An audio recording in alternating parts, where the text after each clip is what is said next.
Basically a barn like this with 20 guys, we can load this barn in 2 days.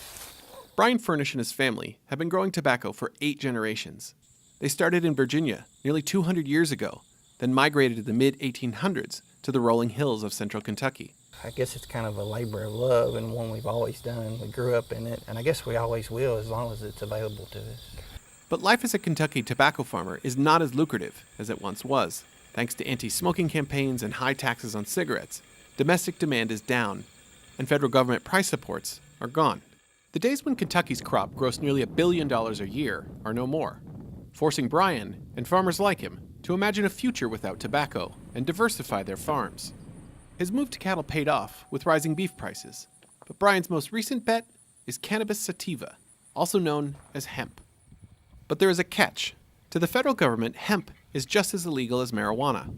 Kentucky Agricultural Commissioner James Comer is determined to change that. There's no reason why industrial hemp should have been outlawed in the United States or in Kentucky. Both marijuana and hemp are cannabis plants, and to the naked eye, they look and smell the same. The main difference comes down to the amount of tetrahydrocannabinol, commonly referred to as THC, the psychoactive chemical in the cannabis plant. Hemp has a THC level below 0.3%, essentially making it impossible to get high on the plant, whereas marijuana's THC levels are above 0.3%.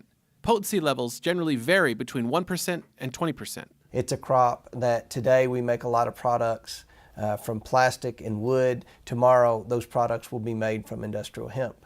The problem is that when people thought of hemp, they thought of marijuana. In order to move forward, Comer and other leaders have tried to change the misperceptions, and this was a hard sell. Kentucky's state police commissioner wasn't convinced. He declined our request for an interview, but has voiced his skepticism on the local PBS program, Kentucky Tonight. The main number one concern that law enforcement has is that it is impossible for us with aerial surveillance, which is how we cut most of our marijuana, 441,000 plants last year on the governor's marijuana strike task force. You cannot distinguish that from the air or even on the ground when you're in the field to the naked eye. But the big issue that we have is what is to prevent an unscrupulous farmer, maybe with or without his knowledge, from someone going in and planting 10, 15, 20 marijuana plants in the center of this 1 acre, 10 acre tract. The appeal of hemp is based on the productivity and diverse usage of the plant. The fiber can be used in rope, clothing, building materials, even car dashboards. Whole Foods sells a variety of products derived from hemp seeds, from hemp granola bars to hemp milk. And The Body Shop offers everything from hemp hand cream to hemp on a rope soap. But all of the hemp fiber, seeds, or oils in these products comes from hemp grown outside the United States, to the tune of about $500 million a year. After Comer took office in 2012, he pushed the state legislature to pass a law that set the basic framework for a Kentucky hemp industry. But getting hemp seeds in the ground required the federal government. So the state turned to one of the most powerful politicians in Washington for help, the senior U.S. Senator from Kentucky and current Republican Majority Leader, Mitch McConnell. When the 2014 Farm Bill arrived in the Senate, it included a House amendment granting colleges and universities the right to grow and study industrial hemp.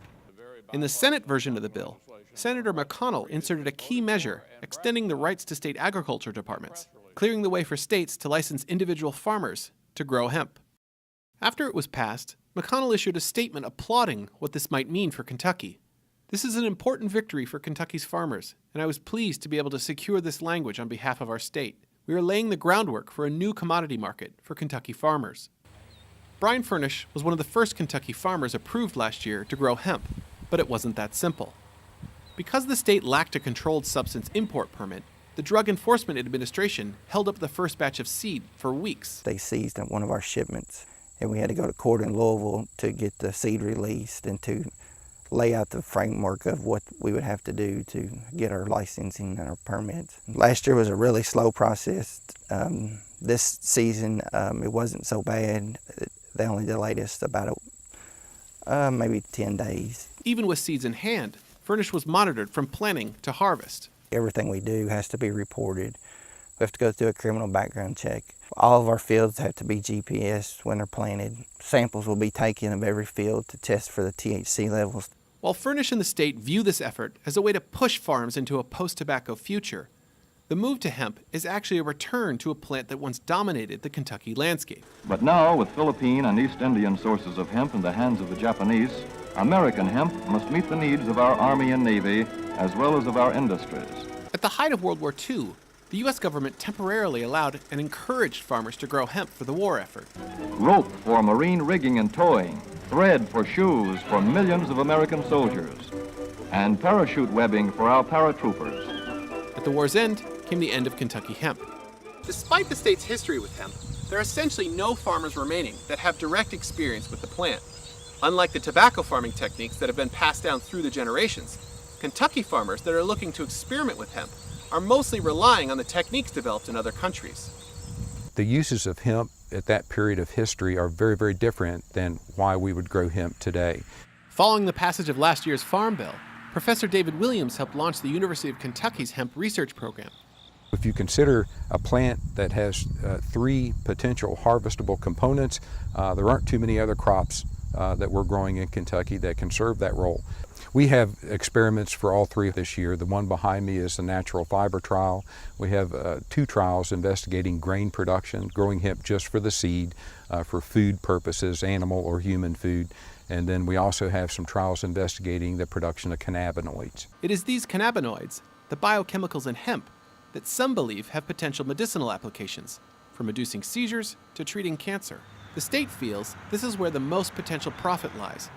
But James Comer says this is where they are facing another challenge from a federal agency, the Food and Drug Administration. Some of our most profitable pilot projects now are focused on the cannabidiol oil from a pharmaceutical standpoint. If you look at what their projected profit margin will be per acre, it's going to be significantly greater than tobacco ever was. But any medicinal application would require the approval of the FDA, the agency responsible for the regulation of medication and dietary supplements. In an excerpt from a statement to the NewsHour, the FDA said, "It is important and appropriate to use the same scientific standards in the development and assessment of potential therapeutic uses of cannabinoid as with any unapproved drug that the agency reviews." With all new industries, there's an element of risk. Trey Riddle hopes to cash in on hemp. He relocated his materials company, Sunstrand, from Montana to Louisville. My company right now is prepared to chart a path into the unknown and invest time, money, resources into developing capabilities to take the material to the next step. We do feel that there is a large market potential for hemp and are willing to make those investments.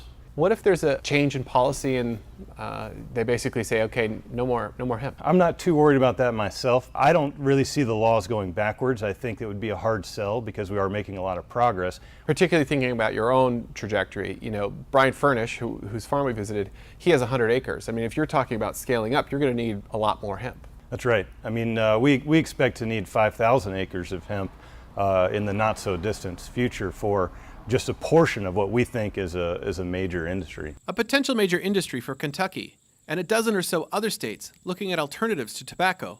But even with the current framework in place, it's an industry that will require a bit more than investment and development to move forward in the way some are hoping. Once they have confidence that the federal government is going to leave them alone, there's going to be a huge investment made all over the state. And I can see the interest from Wall Street. I can see the interest from hedge funds and investors all across the United States that want to come to Kentucky and get in on the ground floor of an industry that they know 10 years down the road is going to be huge.